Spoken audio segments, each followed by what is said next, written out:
আমরা ডিপেন্ড করি আমাদের লোকাল প্লেয়ারের উপরে। আমি সবসময় বলি যে ভালো প্লেয়ার হওয়ার থেকে ভালো মানুষ হওয়াটা প্রয়োজন আগে। মিরপুরের উইকেট ইজি না টু ব্যাট অন, আপনি আসবেন এসেই ভালো খেলে যাবেন, ইটস নট ইজি। খুলনার কোচ তালহা জুবায়ের একদম গর্বিত কোচ যাকে বলে, ঠিক তাই। আর একটা ম্যাচ জিতলে ফাইনাল, দুটো ম্যাচ জিতলে ট্রফি, কেমন খুশি আগে সেটা একটু শুনতে চাই। না, অবভিয়াসলি আমরা ধরেন যেভাবে এসেছি এই পর্যন্ত রিচ করেছি, এটা চমৎকার। কারণ আমাদের একটা সময় ছিল আমরা শিওর ছিলাম না আমরা কোয়ালিফাই করতে পারবো কিনা, সো সেখান থেকে এইভাবে এসে রংপুরকে এইভাবে হারানো, ইট ওয়াজ এক্সেলেন্ট। আপনার ইন্টারভিউ দেখছেন নাইম শেখ, তিনি কেমন করেছেন আগে একটু সেটা শুনি। He is doing very good because with Naeem, the way he is batting at the moment is like absolutely awesome. আর এরকম যখন আপনার টিমে প্লেয়াররা ফর্মে থাকে কিংবা এইভাবে আমরা লোকাল প্লেয়ারদের থেকে সাপোর্ট পাই, এক কথায় অসাধারণ থাকে। এবং আমি সবসময় আমার টিমকে বলি যে আমাদের লোকাল প্লেয়ার, আমরা ডিপেন্ড করি আমাদের লোকাল প্লেয়ারের উপরে।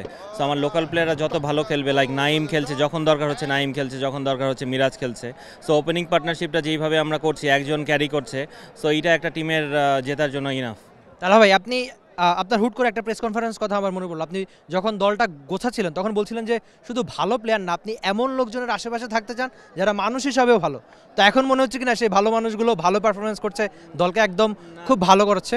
দেখেন, আমি যখনই কোনো টিম করার দায়িত্ব পাই, আমি সবসময় আগে ভালো প্লেয়ার থেকে ভালো মানুষ চুজ করি। সো কারণ আপনার ভালো মানুষগুলো আপনার খারাপ সময়ে ওরা কামব্যাক করাটা ইজিয়ার হয়, কারণ ওরা টিমের জন্য মোর দেন 100% এফোর্ট দেয় সবসময়, টিমের জন্য চেষ্টা করে সবসময় মন থেকে। সো এই কারণে আমি সবসময় বলি যে ভালো প্লেয়ার হওয়ার থেকে ভালো মানুষ হওয়াটা প্রয়োজন আগে।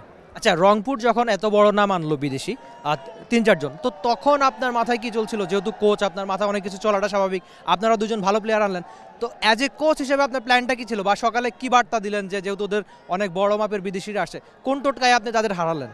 না, দেখেন, মিরপুরের উইকেট ইজি না টু ব্যাট অন, আপনি আসবেন এসেই ভালো খেলে যাবেন, ইটস নট ইজি। সো আমরাও এনেছি, আমরা কিন্তু চেষ্টা করেছিলাম নূরকে আনতে, আমরা বলার আনতে চেষ্টা করেছিলাম, হোল্ডারকে আমরা পেয়েছি, ওর দুইটা সাইডই আছে। এবং আমি সবসময় আমাদের একটা কথাই হচ্ছিল যে এই যে উইকেট, এইখানে ব্যাটিং করাটা তো ইজি না। সো যেই নামই আসুক, আমরা নাম নিয়ে খেলবো না, আমরা বলটাকে খেলবো। সো মিরাজের আজকে টিম মিটিংয়েও মিরাজের এই একটা অ্যাডভাইসই ছিল যে আমরা যেন বল খেলি, নামের সঙ্গে যেন না খেলি। আর আরেকটা ব্যাপার হচ্ছে, এটা কি আপনারা যারা দেশি কোচ তাদের জন্য একটা বার্তা বা কামব্যাকেরও কিনা? আমরা জানি যে অনেক বড় মাপের বিদেশি কোচ এসে যেখানে ব্যর্থ হচ্ছে, সেখানে আপনারা দেখাচ্ছেন যে আগে বড় অনেক কথা উঠেছে যে আমাদের দেশি কোচরাও পারে, তারাও করে দেখাচ্ছে। এটা কি একটা প্রমাণের মঞ্চ কিনা, বা আপনাদের জন্য একটা বার্তা দেওয়া কিনা? না, দেখেন, এটা তো অবশ্যই আমাদের কোচ হিসেবে আমরা যারাই কাজ করছি লোকাল, আমরা চেষ্টা করছি আমাদেরকে প্রুফ করার যে আমরাও পারি।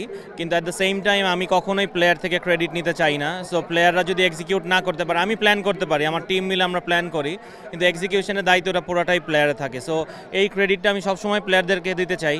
সো এই কারণে আমরা অবশ্যই, আপনি যেটা বললেন, আমাদের লোকাল কোচদের জন্য এটাও আমি বলবো স্টেপ অ্যাহেড, কারণ আমরাও যে পারি, বাবুল ভাই করছে, সোহেল ভাই করছে, অনেকেই করছে। সো এটা আমাদের জন্য অবশ্যই একটা পজিটিভ দিক। বাংলাদেশ প্রিমিয়ার লিগ 2025, 7টি দলের জমজমাট লড়াইয়ের মাধ্যমে পুরো দেশ দেখতে চোখ রাখুন টি স্পোর্টস নেটওয়ার্কে।